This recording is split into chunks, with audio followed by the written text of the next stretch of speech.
ओम नमः सिद्धिभ्यः।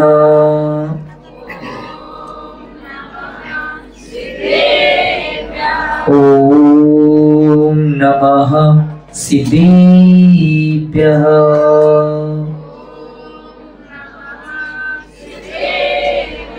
ओम नमः सिद्धिभ्यः।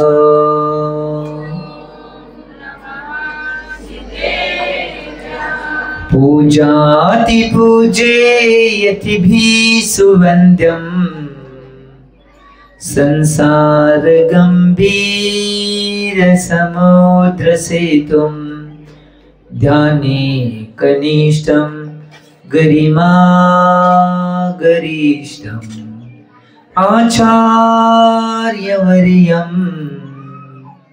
प्रणमामि नित्यम्। श्री शांति सागरं प्रणमामि नित्यम्। श्री विद्यासागरं प्रणमामि नित्यम्। श्री सन्मति सागरं प्रणमामि नित्यम्।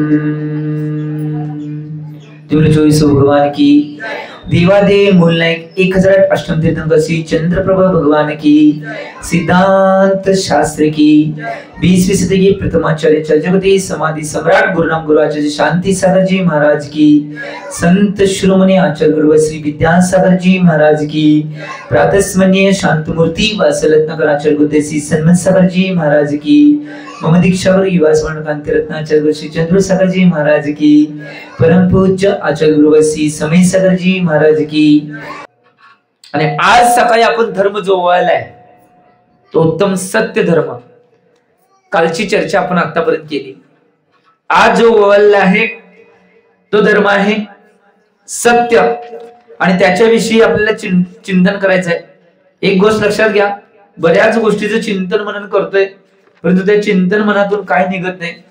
सत्य काय असेल आणि सत्याचं चिंतन मनन आपण जीवनामध्ये करत असेल तर त्या सगळ्या गोष्टीचं चिंतन मनन आम्ही जीवनामध्ये करायचंय। एक गोष्ट लक्षात घ्या, आजपर्यंत आम्ही सगळ्या गोष्टी केल्या परंतु सगळ्या गोष्टी करत असताना, सगळ्या गोष्टींचं चिंतन मनन करत असताना सत्याचं चिंतन कधी केलं नाही।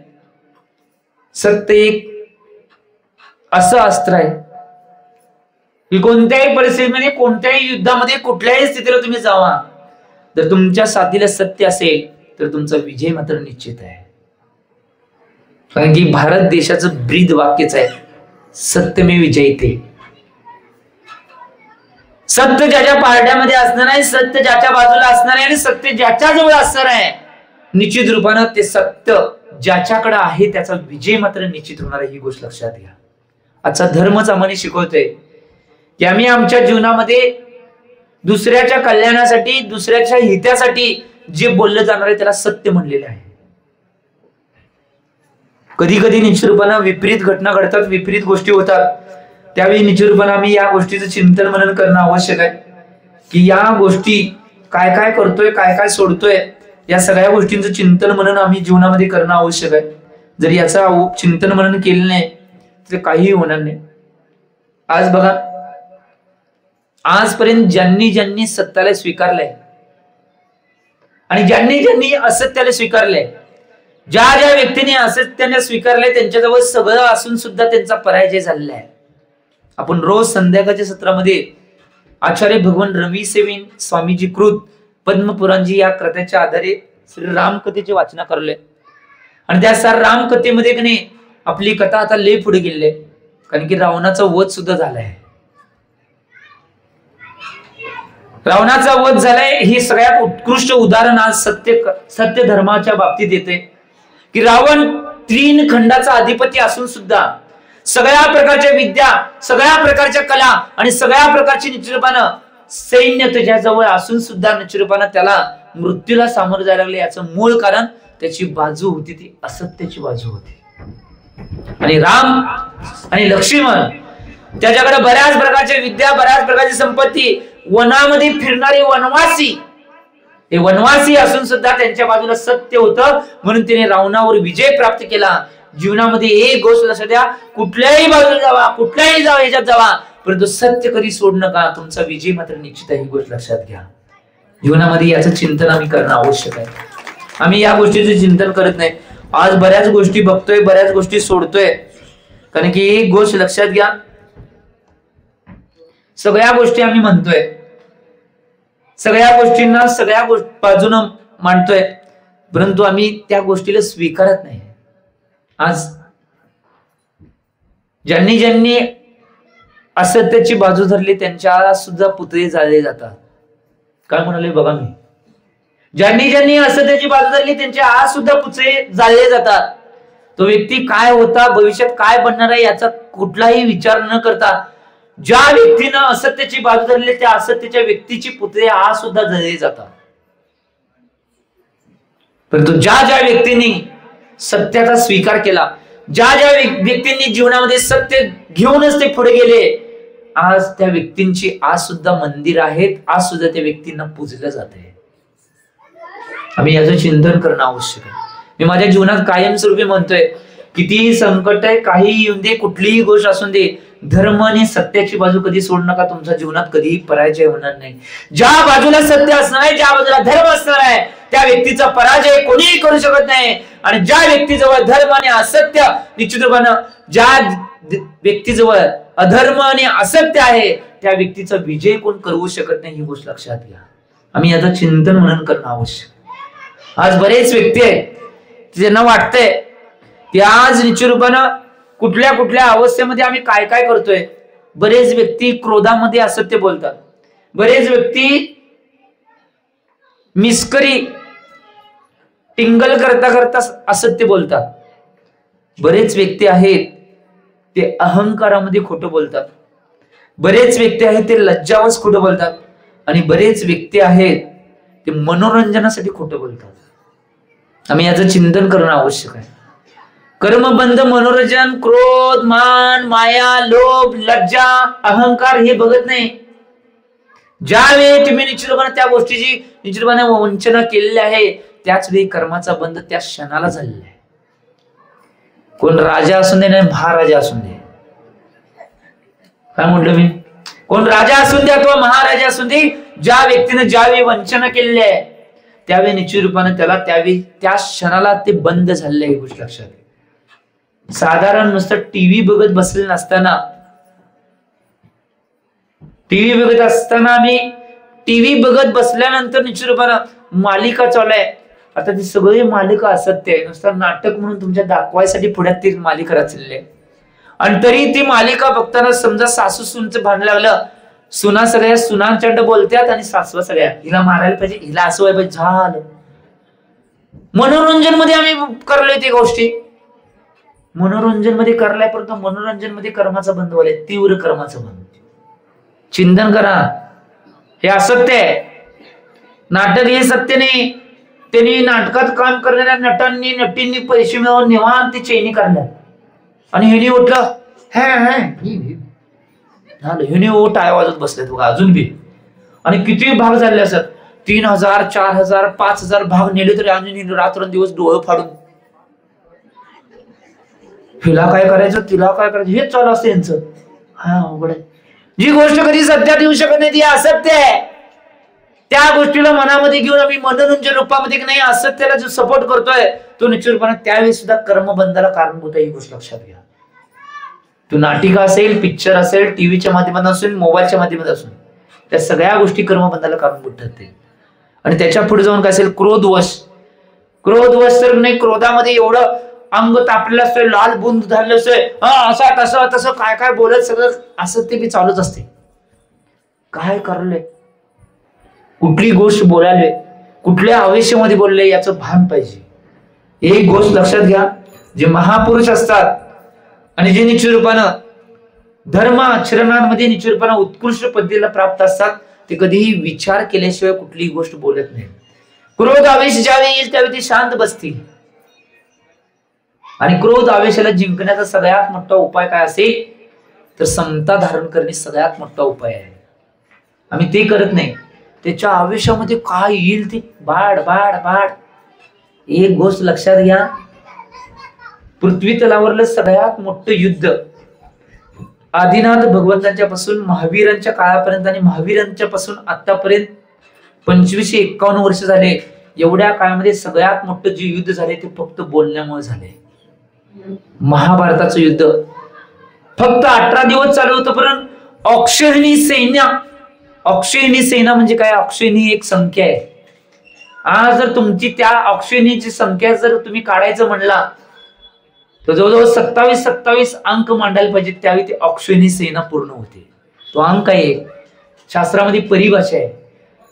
अक्षयणी सेना एक नाही, ती सेना सुद्धा नष्ट झाली. एवढी सेना नष्ट पावली. 18 दिवसाचं फक्त युद्ध होतं. चिंतन करणं आवश्यक आहे. फक्त एका शब्दावरती घडले. द्रौपदीने फक्त एक शब्द तोंडातून काढलेला, अंधे बाप के बेटे अंधे. ह्या एका शब्दावर आम्ही अंध्या आई वडिलांची मुलं आहे ना, आता तुला दाखवणारच. या फक्त एका शब्दावर निश्चित रूपानं. आणि एक गोष्ट लक्षात घ्या, जीवनामध्ये कुठल्याही क्षेत्रात कुठेही जावा, क्रोधामध्ये कुठलेही निश्चित रूपाने डिसिजन कधी घेऊ नका. तो क्रोधामध्ये जो डिसिजन होणार आहे तो असत्यच होणार आहे. क्रोध कधीही निश्चित रूपाने तुम्हाला समीचीन दिशेने घेऊन जाणार नाही. क्रोध कधीही निश्चित रूपाने योग्य दिशेने घेऊन जाणार नाही.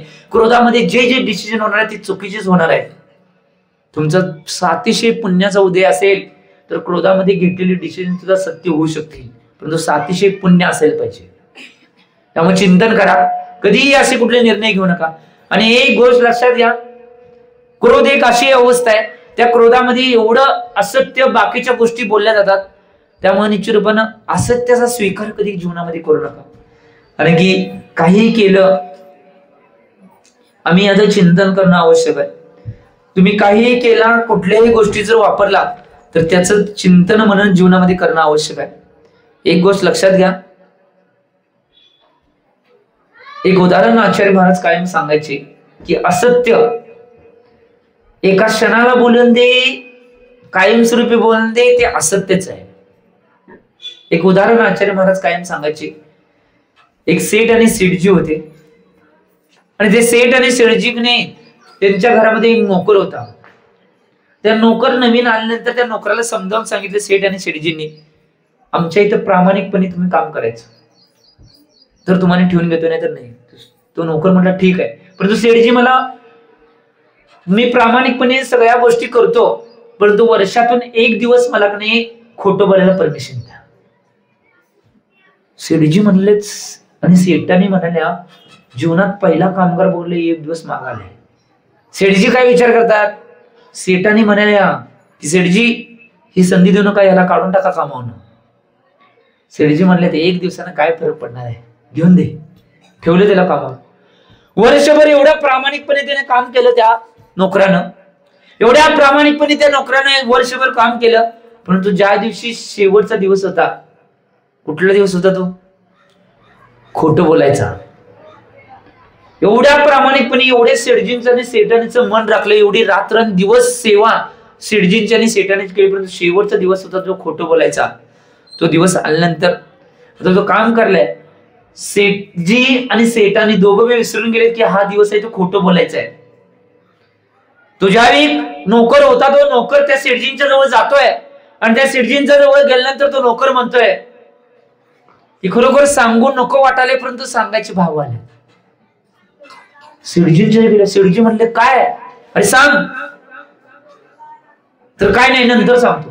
तिथनं तो निघून येतोय. आता सेठजींच्या मनामध्ये काहीतरी विकल्प चालू झाले, संकल्प चालू झाले की हा नोकर काय सांगणार होता. लवकर बोलून नोकराला कधी सांगेन असं सेठजींच्या मनात. तोपर्यंत तो सेठाने जवळ गेलता. सेठाने जवळ जातो, सेठाने सांगायचे भाव आहेत परंतु सांगू वाटेना. तोच शब्द सेठाने त्याला थांबवते म्हणते, काय ते सांग, खरं सांगू काय, तुमच्या सेठजींचे जे आचरण आहे ते वाईट आहे. काय सांगायला, होय खरं खरं सांगायला, तुमच्या सेठजींचं आचरण नाही ते वाईट आहे, ते दुसऱ्या स्त्री जवळ जातात.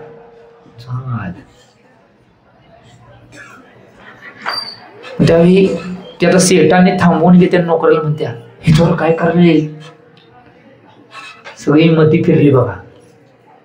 काय नाही, ती ज्यावेळी जातात का नाही रात्रीच्या नंतर अपहराच्या रात्री अप्रहर झाल्यानंतर रात्रीच्या काळामध्ये ते जातात.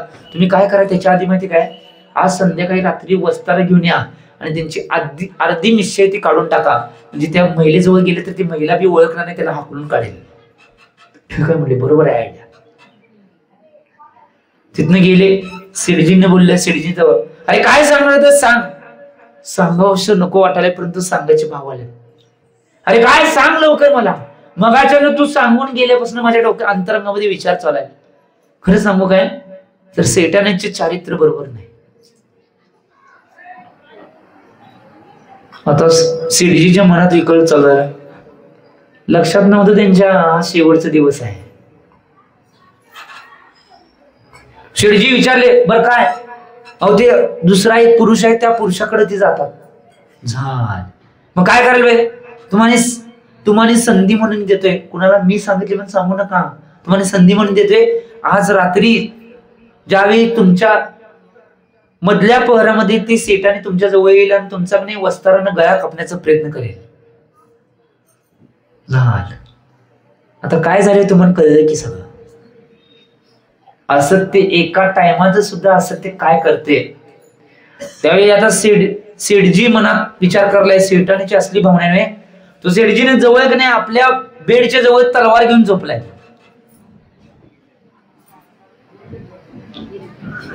आणि ती सेठाने वस्त्राने पाण्याची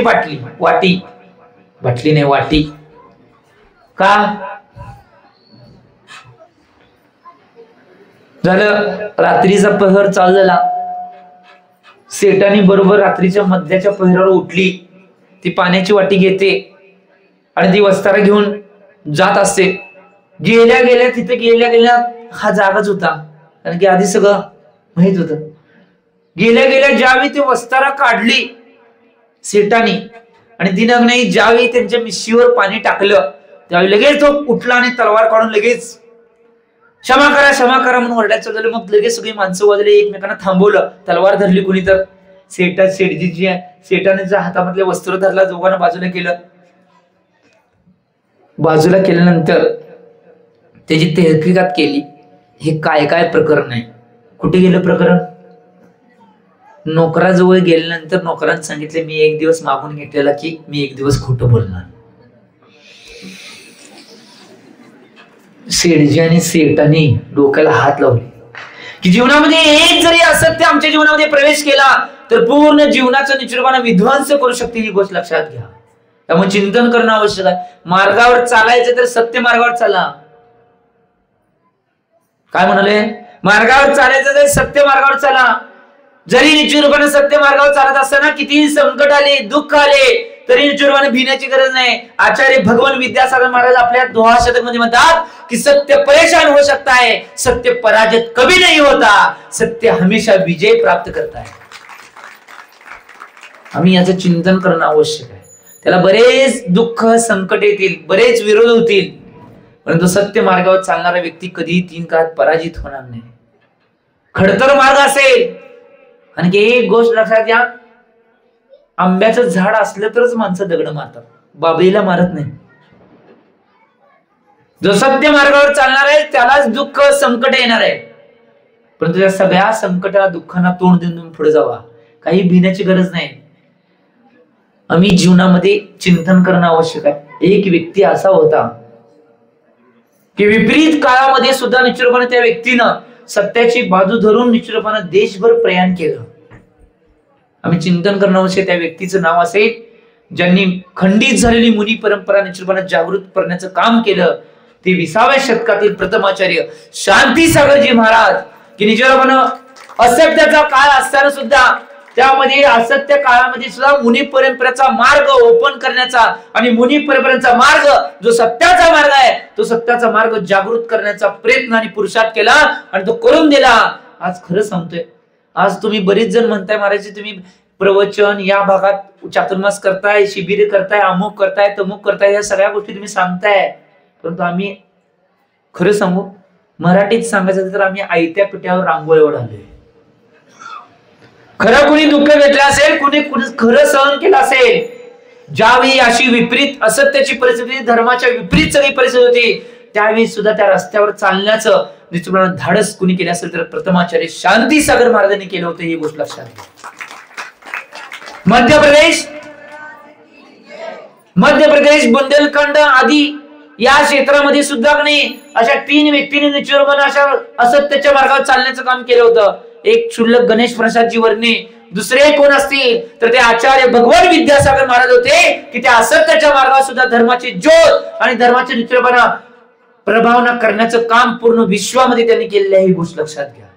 आणि तिसरी व्यक्ती दक्षिण भारतामध्ये कुणी जर धर्माची ज्योत आणि असत्याच्या मार्गावर सत्याच्या मार्गावर बऱ्याच जणांना आणण्याचा प्रयत्न केला, ते प्रातस्मरणीय शांत मूर्ती वात्सल्यरत्नाकर आचार्य गुरुदेव सन्मती सागरजी महाराज होते, ही गोष्ट लक्षात घ्या.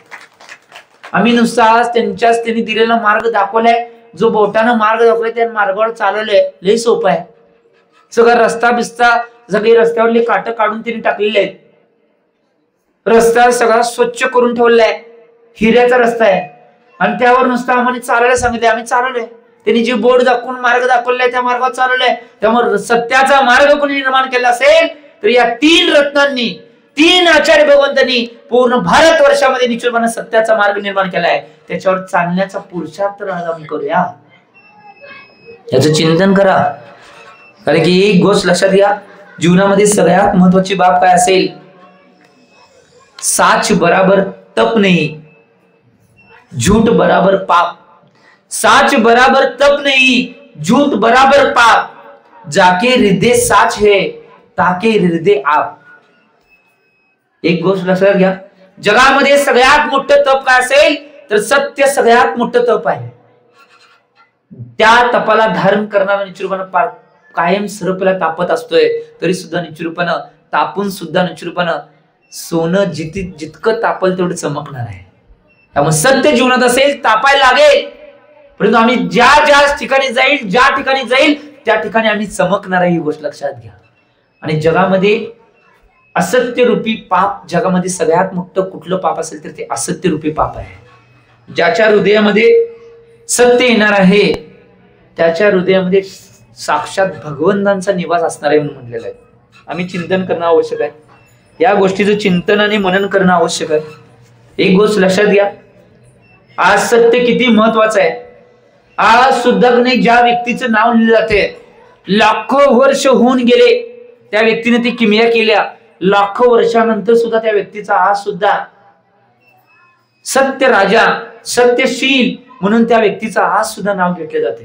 तुम्हाला घेऊन जातो मी हरिवंश पुराण मध्ये, नेमिनाथ तीर्थंकरांच्या काळामध्ये तुम्हाला घेऊन चाललोय मी. नेमिनाथ तीर्थंकर म्हणजे जैनांचं महाभारत, महाभारताचं ज्या युद्ध चालू होतं त्या युद्धातला एक प्रसंग तुमच्या समोर मी मांडत आहे. त्यामध्ये 2 बाजू भांडत होत्या, कौरव आणि पांडव.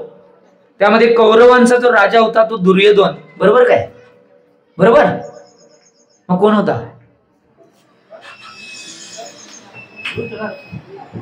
कोण होता अनेकदा बघा,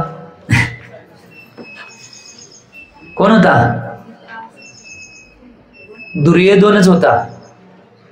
आणि पांडवांचा राजा जो होता तो कोण होता? धर्मराजा युधिष्ठिर. कोण होता? आज सुद्धा धर्मराजा ही पदवी त्या युधिष्ठिराला लावली जाते. याचं मूळ कारण ते 18 दिवसाचं जे युद्ध होतं त्या युद्धामधला 17वा दिवस ज्यावेळी चालू होता त्यावेळीची जी घटना आहे, त्या घटनेनं त्या व्यक्तीला आज धर्मराजा आज सुद्धा पदवी मिळते. आज सुद्धा सत्यशील राजा म्हणून त्या निश्चित रूपाने युधिष्ठिरला पदवी मिळते. आज सुद्धा त्याचं नाव प्रत्येक ठिकाणी निश्चित रूपाने घेतलं जाते. एका दिवसाचं, एका क्षणाचं एक कृत्य त्याला जीवनामध्ये नाही पूर्ण विश्वामध्ये अमर करून सोडले, ही गोष्ट लक्षात घ्या. 17वा दिवस होता युद्धाचा. त्यावेळी निश्चित रूपानं जे द्रोणाचार्य होते त्या द्रोणाचार्यांना विस्मयानं दुर्योधन विचारलं काय होणार आहे? काय होणार नाही, कौरवांचा पराजय होणार आहे, हे फिक्स आहे. मग याच्यावर उपाय काय आहे? आमचा मृत्यू आम्हाला करून घ्यायचा नाही, आमचा पराजय आम्हाला करून घ्यायचा नाही, याच्यावर उपाय काय? त्यावेळी द्रोणाचार्य ही गुरु दोघांची राहिले होते. पांडवांना बी शिकवलं होतं आणि कौरवांना बी शिकवलं होतं, परंतु ते युद्धाच्या वेळी नाही त्या पार्टीत होते. कुठल्या? कौरवांच्या. त्यावेळी दुर्योधनने विचारल्यानंतर दुर्योधनला द्रोणाचार्य म्हणतात, तुझ्याजवळ एक मार्ग आहे. या युद्धामध्ये नाही खरोखर तुला वाचायचं असेल आणि काय करायचं असेल किमिया, तर तू खरोखर धर्मराजा युधिष्ठिरकडे जा, त्याला मार्ग विचार. त्यावेळी दुर्योधन आश्चर्यचकित होते. अहो तो तर माझा विरोधक आहे, तो माझा शत्रू आहे, आणि त्या शत्रू जवळ गेल्यानंतर शत्रू मला मार्ग सांगणार आहे. एक गोष्ट लक्षात घे, जरी तो शत्रू असला, तो धर्मराजा जीवनामध्ये असं वागतोय युधिष्ठिर, तो फक्त युद्धभूमीमध्ये आल्यानंतर एकमेकांना शत्रू मानतोय, युद्धभूमी सोडल्यानंतर सगळ्यांना तो आपला मित्र मानतोय. आणि जीवनामध्ये कधी त्यांना असत्याची बाजू धरली नाही, कधी अधर्माची बाजू धरली नाही. कायमस्वरूपी त्या युधिष्ठिरांसोबत धर्माची बाजू आणि सत्याचीच बाजू धरली आहे. तू जर तुझा मार्ग त्यातनं विचारलास तर तू निश्चित रूपाने तुला मार्ग सांगणार आहे. तर तो धाडस करतोय. आता काय बी करून वाचण्यासाठी कोण काय बी करते हो. आज तुम्हाला 4 वर्षाच्या पाठीमागे जावा की कोरोना काळामध्ये वाचण्यासाठी काय काय माणसं ओरडत होती, काय काय करत होती, किती पैसे वाचवा मला. धर्म सोडला एकेकांनी, काय सांगायचं. प्राण गेला असं तर चालला असं धर्म सोडता कामा नये. युधिष्ठिर जवळ दुर्योधन गेला, धर्मराजाजवळ गेल्यानंतर दुर्योधन म्हणते की या युद्धाचा अंत काय होणार आहे. त्यावेळी युधिष्ठिर म्हणतोय या युद्धाचा अंत तुमच्या अंतासहित तुमचा पराजय, एवढेच शब्द काढतोय. त्यावेळी दुर्योधन म्हणतोय की याच्यावर उपाय काय आहे. आता उपाय विचारल्यानंतर कोण विरोधक शत्रू कधी उपाय सांगेल काय. परंतु सत्यशीलता पालन करणारा जो धर्मराजा होता युधिष्ठिर, तो म्हणतोय याच्यावर एकच उपाय आहे. काय उपाय आहे की दुर्योधन तू एकच उपाय याच्यावर करू शकतोस, तुझ्याजवळ एकच पर्याय आहे. यातनं वाचायचं असेल तर एकच मार्ग तुला आहे. तू काय कर, तुझी जी माता आहे कोण, गांधारी, जिनं डोळ्यावर पट्टी बांधलेली आहे, तू काय कर माहिती काय, ज्यावेळी सकाळी स्नान केल्यानंतर नग्न अवस्थेमध्ये तिच्या जवळ जा आणि तिला सांग फक्त डोळ्याची पट्टी करून माझ्याकडे बघ. त्या मातेनं तुझ्याकडे बघितल्यानंतर तुझं शरीर सगळं वज्राचं शरीर बनेल. मग काय पांडव काय कौरव काय सगळी जरी एकत्र येऊन तुझ्या पराजय करायचं म्हटलं तर कोण पराजय करू शकणार नाही. हे तुझ्याकडे मार्ग आहे. असा कोण कधी शत्रू सांगेल काय. परंतु सत्यशील राजा धर्मराजा ज्याचं नाव होतं त्या युधिष्ठिरानं ते बी सांगितल्यानंतर आता त्याला मार्ग मिळाला, तो जातोय. गेल्यानंतर मार्ग मिळाल्यानंतर घरामध्ये जावे की नाही, तो जातोय. आणि गेल्यानंतर सकाळी स्नान तीन झाल्यानंतर नग्न अवस्थेतच तो आपल्या मातेकडे जात असतोय. त्यावेळेस श्रीकृष्ण तिथे भेटतोय. उत्कृष्ट राजकारणी, त्याच्या राजकारणाची तोड आजच्या राजकारण्यांना कधीच येणार नाही. उत्कृष्ट राजकारणी श्रीकृष्ण तिथे भेटल्यानंतर कडे कुठे चाललायस, तेव्हा तो म्हणतोय असं असं चाललंय, सांगत नाही काय असं असं चाललंय. परंतु श्रीकृष्णाला सगळी गोष्ट माहिती होती. श्रीकृष्ण आहे तो म्हणतोय अरे तू आई समोर असं नग्न जाणार आहेस. एक तर एवढं तर तुझ्या आई समोर पूर्ण नग्न तू चाललायस, त्यापेक्षा फक्त गुप्तांग तेवढं झाकून जा. तर श्रीकृष्णांना असं काही सांगितलं होतं. राजकारणी त्यालाच म्हणतात की अशी पटवून सांगतात की पुढच्याला गोलच करायचं. असं काही पटवून श्रीकृष्णाने सांगितलं. त्याला त्या दुर्योधनला वाटलं होय बरोबर आहे, म्हणून तो काय करतोय, जेवढी गुप्तांग होते ती गुप्तांग तेवढे झाकतोय आणि आई समोर जातोय. आईला सांगितलं तर आईला काय म्हणतोय माहिती का तो, ही आई तू जर आता डोळे उघडून मला बघितले तर परत मला जीवनात कधीच बघू शकत नाही, कारण तू डोळे उघडून आता बघ. आता आईचं प्रेम ही किती असलं पुत्रांच्यावर असणार आहे. त्यावेळी ती आई पट्टी काढते आणि बघते. बघितल्यामुळं गुप्तांग सोडून सगळं शरीर त्याचं वज्राचं झालं. म्हणजे एवढ्या वर्षाची साधना जी होती की डोळ्यावर डोळे न गेलेले असता सुद्धा पट्टी ठेवून विचारपणा त्यांनी साधना केली होती. ती साधनेचं फळ त्या सगळ्या शरीराला, पुढच्या शरीराला, ज्या शरीरावर पहिला त्याची दृष्टी पडली त्या आईची, ते सगळं शरीर वज्रात झालं. परंतु एवढेच अवयव सोडून युद्धाचा अंत काय झाला, भीमानं गदा घेतली आणि गुप्तांगावरच प्रहार केला आणि कौरवांचा नाश झाला. परंतु मला या प्रसंगातून सांगायचं आहे, जीवनामध्ये चिंतन करा.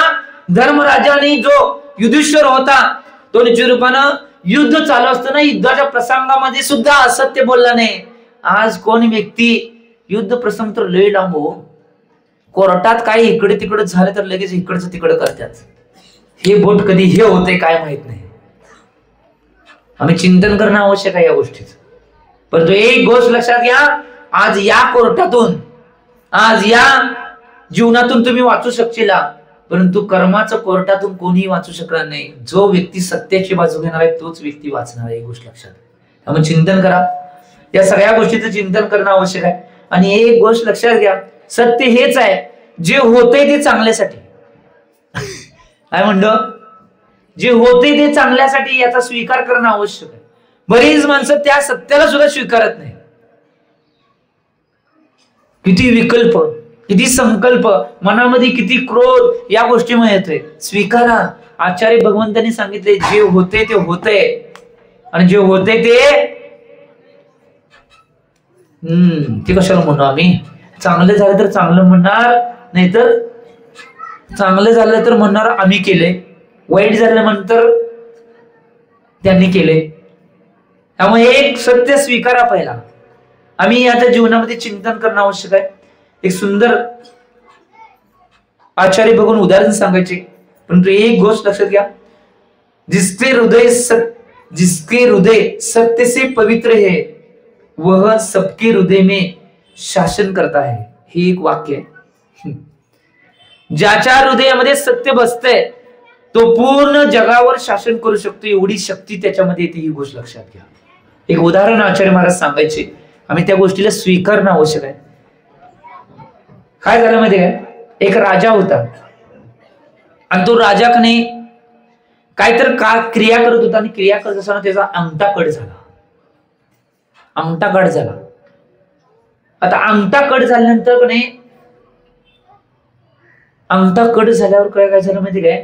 तो ज्यावेळी सगळी त्याची क्रिया वैद्यांनी वगैरे केल्यानंतर तो दरबारामध्ये आल्यानंतर त्याचा जो सेनापती होता, तो सेनापती म्हणतोय, सेनापतीला सांगितलं असं असं माझा अंगठा कट झाला आणि सगळी अवस्था झाल्या. तेव्हा सेनापती म्हणते, झालं ते चांगल्यासाठी झालं. राजाला एवढा राग येतोय की माझा अंगठा कट झाले ते चांगल्यासाठी झाले म्हणला. निश्चित रूपानं काय म्हणतात माहिती काय? राजा काय म्हणते माहिती काय? याला हात पाय बांधून बंद कोठडीमध्ये टाका, आणि त्याला टाकलं जाते सेनापतीला. आणि टाकल्यानंतर ज्यावेळी राजा शिकारीला जातोय, शिकारीला गेल्यानंतर काय होतंय माहिती काय? तो जंगलामध्ये आतमध्ये जातोय आणि शिकार करत असतोय. शिकार करत असताना इकडे तिकडे फिरत असताना तिथे जे आदिवासी लोक होतात, ते आदिवासी लोक राजाला पकडतात आणि त्याला डोक्यावर बसवून नाचत नेतात. आदिवासी लोक कशासाठी नेत असतात माहिती का? डोक्यावर नाचत बळी द्यायसाठी आदिवासी लोक नेतात. आणि नेल्यानंतर निश्चित रूपानं ज्यावेळी आता सगळी बाकीचे सैनिक त्यांच्यावर कोण नव्हते, राजा एकटाच होता. त्यावेळी नेल्यानंतर आता सगळ्या आदिवासीने ठरवलं की राजा या माणसाची बळी दे. त्यांना माहित नव्हतं हे राजा आहे पिजा आहे, कोण माहित नव्हतं काय. त्यांना एकच हा व्यक्ती मिळाला, याची बळी द्यायची एकच माहिती. परंतु काही त्यांच्यातले जे नीतिमान लोक होते, ते राजा जिथं राजाला ठेवलेल्या त्या खोलीमध्ये जातात आणि राजाची सगळी देखभाल करतात, हात पाय सगळं बघतात. आणि बघितल्यानंतर बघतात तर त्याच्या हाताचा अंगठाच नाही. अंगठा नाही म्हटल्यानंतर ते आदिवासी बाहेर जातात आणि त्या सगळ्या आदिवासींची चर्चा करतात की या व्यक्तीची आपण बळी देऊ शकत नाही, कारण त्याला एक अंग नाही, त्याला सोडून द्या. सोडून द्या म्हणल्यानंतर आणतात आणि त्यावेळी त्याला सोडून देतात. सोडून दिल्यानंतर निश्चित रूपानं राजा अतिशय आनंद होतोय आणि राजा म्हणते सेनापतीने म्हणलेलं ते योग्य होतं, ते सत्यच होतं. मी सत्याचा स्वीकार केला नाही, होते ते चांगल्यासाठीच होते, हे सेनापतीने म्हणलेले सत्यच आहे. मी सत्याचा स्वीकार केला नाही. तो जातोय लगेच राज्यात गेल्या पहिल्या सेनापतीला सोडायला लावतोय. आणि सोडायला सेनापतीचा जो क्षमा मागतोय, मला क्षमा कर की मी निजुर्माने तुझ्या संग अन्याय केला आणि तुला जेलमध्ये घातले, याच्याबद्दल क्षमा कर. त्यावेळी सेनापती म्हणते, क्षमा मागू नका, तुम्ही केलाय ते बी चांगल्यासाठी केलाय. जर तुम्ही हे केलं नसतं, आपण दोघं जर तिकडे जंगलात गेलो असत, दोघांना पकडलं असतं, माझ्या अवय चांगल्यात म्हणून मला बळी दिला असता, तुमच्यामुळे मी वाचलोय जेलमध्ये घातल्यामुळे. त्यामुळे होते ते हे स्वीकारलं पाहिजे आम्ही जीवनामध्ये. जर सेनापतीला राजाने शिक्षा दिली नसती तर सेनापती बळी चढला असता, कारण सगळे त्याचे अंग चांगले होते. हो, राजा वाचला असताना. त्यामुळे दोन्ही गोष्टी झाल्या त्या चांगल्यासाठीच झाल्या. त्यामुळे एक गोष्ट आपल्या जीवनामध्ये सगळं होत आहे ते चांगल्यासाठी, परंतु सत्याचा मार्ग घेऊन जायला पाहिजे. सत्य कधीही 3 काळात सोडता कामा नये. तुम्ही तुमच्या जीवनामध्ये या गोष्टी करण्याचा प्रयत्न करा. आणि एक गोष्ट लक्षात घ्या, बोलताना विचार करून बोला. कारण सगळे घाव, सगळे रोग, ऑपरेशन केलेला सुद्धा घाव डॉक्टर मिटू शकतात, परंतु शब्दाचा घाव आहे तो 3 काळात कधीही मिटू शकणार नाही. त्याचं चिंतन करा. कुठल्याही व्यक्तीला निश्चितपणे बोलताना या गोष्टींचं चिंतन मनन सगळ्या व्यक्तीने करावं. आणि की बोलताना काय बोलत असते, कधी कधी कुठल्या गोष्टी बोलत असते हे भान राहत नाही. परंतु याच्यातनं बऱ्याच माणसांची मनं दुखावतात. बऱ्याच माणसांना अंतरंगामध्ये लागतंय. त्या निश्चितपणे एक गोष्ट लक्षात घ्या, जर कोणी व्यक्ती बहिरा असेल त्या व्यक्तीला सत्य येते, परंतु तुम्ही बहिरा म्हणला तर त्या अंतरंगाला किती लागतंय. कोण अपंग असेल त्या व्यक्तीला अपंग म्हटलं तर त्या व्यक्तीला किती लागणार आहे. कोण अंध असेल तर त्या व्यक्तीला आंधळा म्हटलं तर किती लागणार आहे. महाभारत घडलं हो एका शब्दावर. आंधळ्या व्यक्तीला आंधळा म्हणलं म्हणून सत्य होतं, परंतु असे सत्य सुधारणे निश्चितपणे असत्याच्या कोटीमध्ये येतात. आचार्य भगवंत वीरसेन स्वामीजी धवलाजी या ग्रंथामध्ये 10 प्रकारचे सत्य सांगितलेत. त्या सत्यामध्ये व्यंग करणारे जे सत्य आहे ते सगळे असत्याच्या कोटी आहेत म्हणून आचार्य भगवंतांनी सांगितले धवलाजी ग्रंथामध्ये, पुस्तक नंबर 3. आम्ही चिंतन करणं आवश्यक आहे. जे व्यंग करणारे सत्य आहेत ते असत्य आहे. जे निश्चितपणे हिंसा करणारे सत्य आहेत ते सुद्धा असत्याच्या कोटीमध्ये येतात म्हणून सांगितले. सकाळीच शास्त्रीजी असतील आणि सुयोगजी असतील त्यांनी सांगितलं की आम्ही आमच्या जीवनामध्ये करत असताना काही व्यक्ती, काही हिंसक जर गोष्टी होत असतील आणि त्यावेळी तुम्ही जर सत्य बोलला तर निश्चितपणे ते सुद्धा सत्य असत्याच्या कोटीमध्ये आहे. मी सांगितलं, त्यांनी सांगितलं ते असत्य बोलला तर चालतंय, परंतु मी सांगतोय असत्य बी बोलायचं नाही, सत्यच बोलायचं. महाराज मग प्राण कसं वाचवणार? उदाहरण सांगितलेलं आठवतंय का बघा. सकाळी पूजन वेळी समजा तुम्ही एका कुठल्या तर जागेवर झाडाखाली तिने बसलाय आणि तिथनं ससा गेला आणि बागडीमध्ये शिकारी बाण घेऊन आलाय आणि विचारला ससा कोणीकडे गेलाय, तुम्ही काय करणार? असत्य बोलणार वे? असत्य बोलायचं नाही, सत्यच बोलायचं. सोपं आहे, लय सोपं आहे. सत्यच बोलायचं, परंतु जीवाला बी वाचवायचं. काय करायचं माहिती काय? त्यावेळी काय करायचं माहितीये, तुम्ही बसलाय तिथं झाडाखाली आणि तिथनं ससा गेला आणि शिकारी विचारला, तिथनं उठून उभं राहायचं. मी उठल्यापासून इथनं ससा गेला नाही म्हणायचं. सत्य बी बोलणार आणि त्या जीवाला बी वाचवणार. ही गोष्ट लक्षात आम्ही चिंतन करणं आवश्यक आहे. आम्ही सत्य बी बोललो आणि त्या जीवाचा प्राण वाचवलाय अशी.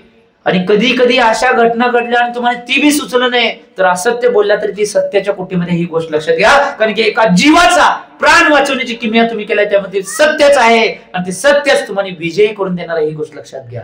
त्यामुळे जीवनामध्ये सगळ्यांनी चिंतन करावं की आमच्या जीवनामध्ये ज्या ज्या गोष्टी होतात, ज्या ज्या घटना घडतात, त्या सगळ्या घटनांच्या मध्ये निश्चित रूपाने आम्ही कोणत्या गोष्टी करायच्या, कोणत्या गोष्टी करायच्या नाहीत, काय गोष्टी करायच्या, काय गोष्टी करायच्या नाहीत, याचं चिंतन करणं आवश्यक आहे. एक गोष्ट लक्षात घ्या, या दक्षिण भारतामध्ये एक व्यक्तिमत्व असं होऊन गेलेलं आहे की सगळी गोष्टी प्राप्त असताना, पैसा संपत्ती वैभव मिळत असताना सुद्धा फक्त एका गोष्टीसाठी सगळा त्याग केला. कोण व्यक्तिमत्व सांगू? ज्यांची पुण्यतिथी आपण अतिशय उत्साहामध्ये साजरी केली गिरजवण्यावाल्याने पदयात्रा काढून. वीर शिरोमणी वीराचार्य ॲडव्होकेट बाबासाहेब कुचनुरे, एक दक्षिण भारतातलं रत्न आहे. एक गोष्ट लक्षात घ्या, आज सत्य धर्म आहे. वीर शिरोमणी वीराचार्य ॲडव्होकेट बाबासाहेब कुचनुरे एक असे व्यक्तिमत्व होते की ते पेशानं शिक्षणानं वकील झाले होते.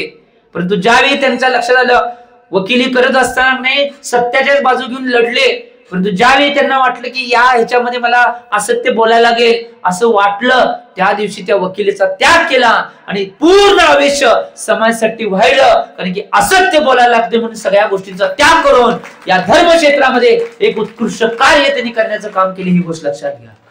आणि आम्ही आहे थोडस जीवन, थोडेसे पैसे, थोडेसे संपत्ती वैभव मिळण्यासाठी सगळे स्वाहा. चिंतन करा या गोष्टीचं. काही झाले तर सगळं सोडायला लागले तर चालेल, परंतु जीवनामध्ये सत्य आणि धर्म कधी सोडता कामा नये. ही गोष्ट लक्षात घ्या. या सगळ्या गोष्टींचं चिंतन म्हणून तुम्ही करावं. आम्ही याचं चिंतन करणं आवश्यक आहे. आज एक गोष्ट लक्षात घ्या, माझ्या जीवनामध्ये मी बघितलेला एक प्रसंग उद्घाटित करतो आणि वाणीला विराम देतो, टाइम जास्त झाले. की आचार्य भगवान सन्मती सागर महाराज जयसिंगपूरच्या हेरवाड कॉलनीमधील पूजेला विराजमान होते. सत्य आम्ही स्वीकारत नाही. आज बरीच माणसं अशी आहेत की बऱ्याच गोष्टी विपरीत गोष्टींना विपरीत स्वीकारतात. की आज कोणी व्यक्ती कशा अवस्थेमध्ये त्या अवस्थेमध्ये त्या व्यक्तीनं स्वीकारणं आवश्यक आहे. घटना मी सांगलोय. जयसिंगपूर हेरवाडे कॉलनीमधील पंचकल्याण पूजेचा प्रसंग, आचार्य सन्मती सागर महाराजांचा संघ विराजमान होता आणि तिथे घटना रोज आचार्य महाराज अमुक या टायमाला नाही सभा मंडपामध्ये प्रवेश करायची संघासहित. आणि तिथे एक व्यक्ती होता, तो खुळा होता. आणि तो व्यक्ती एक होता. एक दिवस काय त्याचे भाव झाले कोणासह, एवढी मोठी वीट घेतल्याने आचार्य महाराजांच्या दिशेने फेकून टाकली. फेकल्यानंतर आचार्य महाराजांच्या गुडघ्यावर एवढ्या जोरात ती वीट लागली, जाग्यावर आचार्य महाराज खाली बसले. सगळी माणसं एवढी चिडली, बरेच युवक चिडले आणि त्या माणसाच्या अंगावर चालले. सगळ्यांनी आचार्यश्रींनी तिथनंच हात केला आणि बोलवून घेतलं पहिला. कारण की आचार्यश्रींना या दक्षिण भारतामध्ये एवढा प्रेम करणारा समाज आचार्यश्रींच्या पाठीशी होता. आचार्यश्रींनी बोलवून घेतल्यावर एका शब्दावर लगेच कोण न जाता सगळे परत आले. आचार्यश्री म्हणले, तुम्ही सत्य स्वीकारावं. त्या व्यक्ती निजरूपाने, व्यक्तीमध्ये कुठलीही भावना नाही की आचार्यांना मारायची ही भावना नाही. निजरूपाने त्या व्यक्तीजवळ हेच नाही. तो व्यक्ती निश्चितपणे त्याच्या भावाच्या भरामध्ये काही गोष्टी केल्या असला, त्याला निश्चितपणे मारून ह्या गोष्टी होणार नाही, त्या गोष्टीला सोडून द्या. माझ्यामध्ये 1.5 महिना ते 2 महिना आचार्य महाराजांना व्यवस्थित चालता येत नव्हतं, तरी सुद्धा त्या व्यक्तीला निश्चितपणे सत्य स्वीकारा म्हणून आचार्य भगवंतांनी सोडून द्या म्हणून सांगितलं, सोडून दिला. बऱ्याच वेळा समजून सांगितलं. त्यानंतर बऱ्याच वेळा तो व्यक्ती होऊन आचार्य महाराजांच्या पाया पडून निघून गेला. कधीही काही नाही, परत एकदा सुद्धा कधी वीट कुठली गोष्ट केली नाही. आम्ही जर त्यावेळी जर त्या व्यक्तीने, माणसाने सत्य न स्वीकारता त्या व्यक्तीला जर काही केलं असतं, तर तो कधी धर्माकडे, कुठल्या महाराजांच्याकडे आणि कुठल्या व्यक्तीकडे कधी आला नसता. सगळ्यात मोठं सत्य आहे. तसंच समाजामध्ये वागत असताना कोणती परिस्थिती काय आहे, कोण व्यक्ती काय आहे, या सगळ्या गोष्टींचा अभ्यास ज्ञान करून त्या व्यक्तींच्यावर तसं वागणं आवश्यक आहे. आम्ही विपरीत वागतोय. बारक्या मुलांच्यावर बारक्या मुलांसंग वागायला सांगलं पाहिजे. म्हाताऱ्या माणसांच्यावर म्हाताऱ्यांच्या प्रमाणे वागायला पाहिजे. तरुणांच्या तरुणांच्या बरोबर वागायला पाहिजे. मधल्यांच्या बरोबर मधल्यांच्या प्रमाणे वागायला पाहिजे. सगळ्यांना एकच कायदा लावला तर घोटाळा होईल. त्यामुळे सत्य स्वीकारा. काय आहे ते सगळं सत्य स्वीकारा आणि त्या सत्याला जीवनामध्ये स्थान द्या. ही गोष्ट लक्षात घ्या. तुम्ही तुमच्या जीवनामध्ये चिंतन करणं आवश्यक आहे. आणि सत्य असं आहे बघा, आता इथं पुरावा आहे म्हणून तुमच्या पुढ्यात सांगवले. तुम्ही जर तशा व्यक्तींना तशा प्रमाणात स्वीकारला तर निश्चितपणे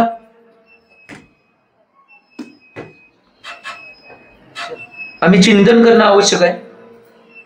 या गोष्टीचं चिंतन मनन करणं आवश्यक आहे. आता इथं उदाहरण तुमच्या समोर प्रस्तुत करलंय. विचारणार असलं कोणी विचारू शकताय. त्या गावचे माणसं आहेत म्हणून त्यांचंच उदाहरण प्रस्तुत करलंय.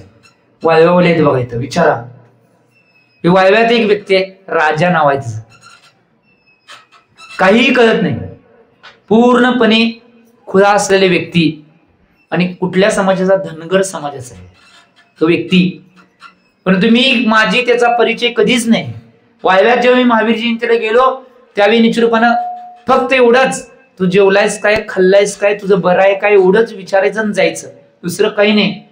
पहिला जर चातुर्मासाठी कोणी नारळ चढला असेल ते राजानं चढवलेला. त्यामुळे वाळव्यात चातुर्मास काय सांगाले. आम्ही जसा व्यवहार करतोय सत्य स्वीकारलं पाहिजे. तो व्यक्ती काय आहे, त्या व्यक्तीबरोबर कसा व्यवहार करायला पाहिजे, त्याच्यावर कसं वागणं पाहिजे, त्याच्यावर सत्य कसा व्यवहार करायचा, या गोष्टी आपण करायला पाहिजे. यासाठी सांगवलंय. आम्ही मुलांच्यावर तसंच वागत असेल, मोठ्यांच्यावर तसंच वागत असेल, तशा व्यक्तींच्यावर तसंच वागत असेल तर हे सगळं चुकीचं आहे. हे सत्य आम्ही स्वीकारलंच नाही. जीवनाचा मतितार्थ लय मोठा आहे, जीवनाचं सत्य लय मोठं आहे. आम्ही या गोष्टी चिंतन करणं आवश्यक आहे. त्या गोष्टीत आम्ही या गोष्टींना सगळ्यांना आमच्या जीवनामध्ये उतरल्यानंतर आम्हाला कळेल जीवनाचा आनंद काय आहे. आज बरीच माणसं मला विचारतात की महाराज तुम्ही हसत खेळत सगळ्यांसंग व्यवस्थित वागत व्यवस्थित कसं राहताय. जीवनाचं सत्य स्वीकारलंय म्हणून हसत खेळत कायमस्वरूपी आम्ही असतोय. काही नाही, कुणाशी काही घेणे नाही. कोणी व्यक्तीमध्ये येईल त्याचं स्वागत, नाही येतील त्यांची शिवाय. काय म्हणलं, जे येतील त्यांचं स्वागत निश्चितपणे हसत खेळत. काय दुसरं एक गोष्ट लक्षात घ्या, जीवनामध्ये काय मिळणार आहे हो, काय कमवणार आहे मी, ज्या व्यक्तीनं चांगलं देता येईल, ज्या व्यक्तीनं सत्य देता येईल, ज्या व्यक्तीनं धर्म देता येईल, ज्या व्यक्तीनं निश्चितपणे चांगले काही शब्द देता येईल तेवढं देत राहा. एक गोष्ट लक्षात घ्या, प्यार के शब्द दो बोलो कुछ नहीं होता, प्यार के दो शब्द बोलो कुछ नहीं होता. अगर प्यार के दो शब्द नहीं बोलेंगे तो सब कुछ होगा. काय म्हणलो मी? जीवनामध्ये जर प्रेमाचे शब्द जर दुसऱ्याने दिला तर सगळं जग तुमचं होऊ शकतं, ही गोष्ट लक्षात घ्या. आणि जर प्रेमाचे शब्द जर दिला नाही, लय काय काय होईल हो. मग महाभारत, दुसरं महायुद्ध, तिसरं महायुद्ध व्हायला वेळ लागणार नाही, रामायण, या सगळ्या गोष्टी व्हायला वेळ नाही. म्हणून जीवनामध्ये ज्या ज्यावेळी तुम्हाला वेळ मिळेल, संधी मिळेल, त्यावेळी प्रेमाचे शब्द ज्यांना देता येईल तेवढे देण्याचा आणि सत्याचे शब्द देता येईल तेवढे देण्याचा प्रयत्न करा. बाकीच्या गोष्टी सगळ्या डिलीट करा. एवढीच भावना करतोय की तुम्ही या सगळ्या गोष्टींना स्वीकारून आपल्या जीवनाचं कल्याण करण्याचा प्रयत्न करशील. एवढा प्रयत्न तुम्ही तुमच्या जीवनामध्ये करा एवढी भावना करतो आणि आजच्या वाणीला विराम देतोय. मी जाता आता एवढेच भाव करतोय, मानव जीवन मिला है बेस्ट उसे मत जाने दो वेस्ट, मानव जीवन मिला है बेस्ट उसे मत जाने दो वेस्ट. पाप को दो रेस्ट, अपने आप की कर लो टेस्ट, पाप को दो रेस्ट, अपने आप की कर लो टेस्ट. तभी हम सबको मिलेगा मौज का रेस्ट, तभी हम सबको मिलेगा मौज का रेस्ट, तभी हम सबको मिलेगा मौज का रेस्ट. जय बोला आचार्य भगवान श्री सन्मति सागर जी महाराज की.